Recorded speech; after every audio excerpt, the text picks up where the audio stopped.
अस्सलाम वालेकुम। Welcome to Haidari goat and dairy farm. आज का हमारा टॉपिक है एक इंजेक्शन जिसका नाम है सेलिवेट। सेलिवेट हमारे लिए क्यों ज़रूरी है, जानवरों के लिए क्यों ज़रूरी है और ये किन किन मसाइल का हल है हमारे पास फार्म पे, इसके बारे में आज डिस्कस करेंगे। एक्चुअली हो ये रहा है कि पहले जो फार्मिंग थी उसमें इतनी सीरियस इश्यूज नहीं थे, जानवरों में इतनी बीमारियां नहीं थी, या यूं कह लें कि बीमारियां तो थी मगर हमें पता नहीं चलता था और जानवर एक्सपायर हो जाते थे। जैसे ही अब हम एडवांस फार्मिंग की तरफ आ रहे हैं, पढ़े लिखे लोग गोट फार्मिंग में आ रहे हैं, तो वो चाहते हैं कि हमें बीमारियों का और उनके सॉल्यूशंस का पता चले। तो इन्हीं में एक सॉल्यूशन जो है वो है सेलिवेट। सेलिवेट हमारे बहुत सारे मसाइल का हल है बकरियों में। आज मैं आपको इसकी तफसील बताता हूँ, इसकी कंपोजिशन बताता हूँ, इसके यूजेज बताता हूँ कि कहाँ कहाँ ये इस्तेमाल होता है और जानवरों में क्या बेनिफिट हैं इसके, और इसकी डोज बताता हूँ कि इसकी किस जानवर को कितनी डोज लगनी है। तो सबसे पहले हम आते हैं इसके इस्तेमाल के लिए। हम इसका पहले इस्तेमाल देखेंगे बड़े जानवरों में। गाय में इसका इस्तेमाल हम करते हैं जी 10 से 20 ml तक। और अगर बहुत बड़ा जानवर हो और उसके केसेस सीरियस हों तो उसमें हम 30 ml भी इसको डेली का लगा सकते हैं। अब गाय में ये कब इस्तेमाल करना है, हमने सबसे पहली बात ये है, गाय में हमने तब इस्तेमाल करना है कि जानवर बहुत ज़्यादा वीक हो रहा है, बाकी जानवरों के बराबर वो वंडा खा रहा है मगर उनकी तरह हेल्थ उसकी अच्छी नहीं है, ग्रोथ उनकी तरह नहीं कर रहा, तब हम इसे सेलिवेट लगाएंगे। सेलिवेट जो है डेली का तकरीबन 30 ml ये हमें 3 दिन लगातार लगाना पड़ेगा। उससे जानवर बहुत जल्द रिकवर होने लग जाएगा और उसकी हेल्थ जो है वो अच्छी होने लग जाएगी।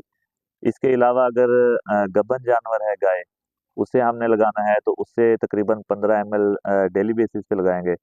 उसमें जो है जानवर की डिलीवरी का टाइम जो है उस वक्त वो इतना ज़्यादा तंग नहीं होता, डिलीवरी में कम टाइम लेता है और बच्चा सेहतमंद होता है। उसके बाद हम आ जाएँ डिलीवरी के बाद बछड़े पे या बछड़ी पे कि उसे हमने कितना इंजेक्शन लगाना है। उसे हम लगा सकते हैं 5 से 10 ML, as per body weight वो देख लेंगे, वो हर इंजेक्शन के ऊपर लिखा हुआ होता है कि उसे हम कितना लगा सकते हैं। इसे हम लगाएँगे, इसका ये फ़ायदा होगा कि एक तो इसका स्टोमक अच्छा रहेगा, अ, और उसका नर्व्स वगैरह का इश्यू कोई नहीं बनेगा। खाना-पीना बिल्कुल ठीक रहेगा और अच्छी तरह जो है उसे हज़म करके वो अपनी सेहत जो है वो अच्छी रख पाएगा। इसके बाद हम देखते हैं बकरियों में कि बकरियों में ये इंजेक्शन हमें कब लगाना चाहिए। बकरियों में भी सेम केस है कि अगर बकरियाँ वीक हैं, आप उन्हें खिला-पिला रहे हैं और उनकी सेहत अच्छी नहीं हो रही, तो तब हम उन्हें लगा सकते हैं। बकरियों में इसकी डोज़ होती है 5 से 10 एमएल। ये मैं बता रहा हूँ आपको, खाली बकरियाँ या जो है 1 डेढ़ माह की गब्बर बकरियाँ, उनमें लगाना है इतना। 5 से 10 एमएल लगाएँ, उन्हें डेली बेसिस पे लगाएँ और ये 3 दिन लगाएँ, उसके बाद आप 10 से 12 दिन गैप दे दें, उसके बाद फिर 3 दिन लगातार लगाएँ। इससे जो है रिकवरी बहुत जल्दी हो जाती है। और अगर गबन बकरी है, गबन बकरी के इश्यूज़ आते हैं लास्ट मंथ में और उसके बाद डिलीवरी के बाद आते हैं बच्चों में। तो डिलीवरी के और आखिरी मंथ के इश्यूज़ से बचने के लिए हमने ये इंजेक्शन यूज़ करना है। डिलीवरी से 1 मंथ पहले इसे लगाना स्टार्ट करें। गब्बन बकरी को हम लगाएँगे ये 3 से 5 एमएल, और लगाना किस तरह जी, 3 से 5 एमएल लगाएँ 1 दिन, उसके बाद 4 दिन का गैप दे दें या 3 दिन का गैप दें। 3 या 4 दिन का आप गैप देंगे, अगर 3 दिन का गैप देंगे तो चौथे दिन लगाएँगे और अगर 4 दिन का गैप देंगे तो 5वें दिन लगाएँगे। तो 5 दिन का अगर हम प्रोसेस रखें, 5 चौथे दिन 4 दिन के बाद डोज़ लगाते हैं तो ये 20 दिन में हमारी डोज़ कंप्लीट हो जाएगी। तो 20 दिन में मतलब बकरी के हो गए 4 माह और 20 दिन, 10 दिन पहले हमने इसको क्लोज़ कर देना है।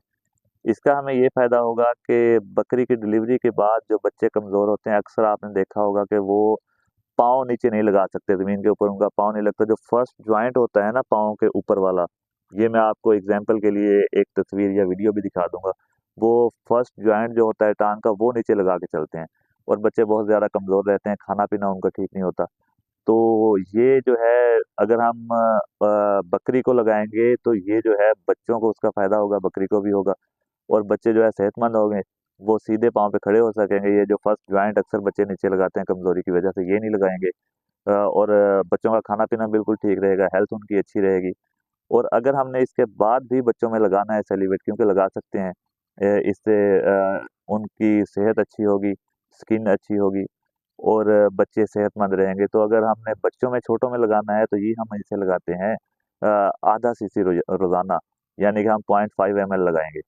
और ये भी सेम रखें आप, 1 दिन लगाएँ उसके बाद 2 दिन का गैप दे दें, फिर 1 दिन लगा दें और इसे आप मैक्सिमम शुरू के 10 से 12 दिन लगा सकते हैं इस रूटीन के साथ।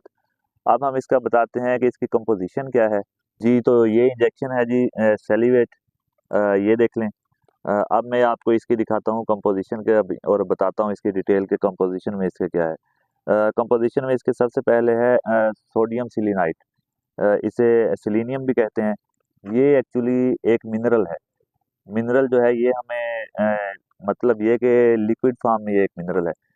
मिनरल हमें ये काम दे रहा है कि मेल और फीमेल दोनों के अगर कोई रिप्रोडक्टिव सिस्टम के इश्यूज हैं, फॉर एग्जांपल मेल इसमें फीमेल में कोई भी अगर यूट्रस का इशू आ रहा है तो उसके लिए ये इंजेक्शन बहुत फायदेमंद है। पोजीशन में दूसरी चीज है जी विटामिन ई या टोकोफ्रोल। ये विटामिन ई का ही दूसरा नाम है टोकोफ्रोल। ऐसा ना हो कि कहीं आपको टोकोफ्रोल लिखा हुआ मिले और आप ढूंढते रहें कि जी हमने तो विटामिन ई लेना था, वो किधर है। तो ये विटामिन ई का ही दूसरा नाम है टोकोफ्रोल, ये याद रखिएगा। ये जानवर में वीकनेस के लिए इस्तेमाल होता है और गबन जानवरों के यूट्रस के जो भी इश्यूज होते हैं उनके लिए इस्तेमाल होता है। इसके बाद इसमें आ रहा है vitamin B twelve. Vitamin B twelve भी एक एनर्जी सोर्स है। ये भी जानवरों में जो है पट्ठों का खिंचाव हो जाए, मतलब कि मसल्स इश्यूज हो जाएं, इस तरह के जो भी मसाइल हैं उनके सॉल्यूशन के लिए इस्तेमाल होता है। नेक्स्ट इसमें है एडोनोसिन मोनोफॉस्फेट। इसका क्या काम है? इसका काम ये है कि जानवर में नर्व्स इश्यूज हों तो उसके लिए जो है ये फौरन एनर्जी को पंप करता है और जानवर बहुत जल्द रिकवर होता है। इसकी थोड़ी मिकदार होती है इसमें, मगर चूंकि एनर्जी सोर्स है और ये बहुत जल्द जानवर को रिकवर करता है। तो अब इसमें हमें तीन चीजें हैं जी। मसल इश्यूज अगर आ रहे हैं, यूट्रस के इश्यूज आ रहे हैं किसी फीमेल के जानवर के, या फिर नर्व्स का इशू आ रहा है, तो ये तीनों मसाइल का हल है सेलिवेट इंजेक्शन में। और बाकी की डिटेल आपको मैं सारी बता चुका हुआ हूँ कि इसकी डोज कितनी लगानी है। तो ये है जी इंजेक्शन सेलिवेट। कोशिश करें, मल्टीनेशनल कंपनी का है, इसे लाजमी अपने फार्म पे रखें। और एक अहम बात के कुर्बानी वाले बकरे, कुर्बानी वाले बकरों में ये लगाएं, इसे रिपीट करें आप 15 दिन बाद।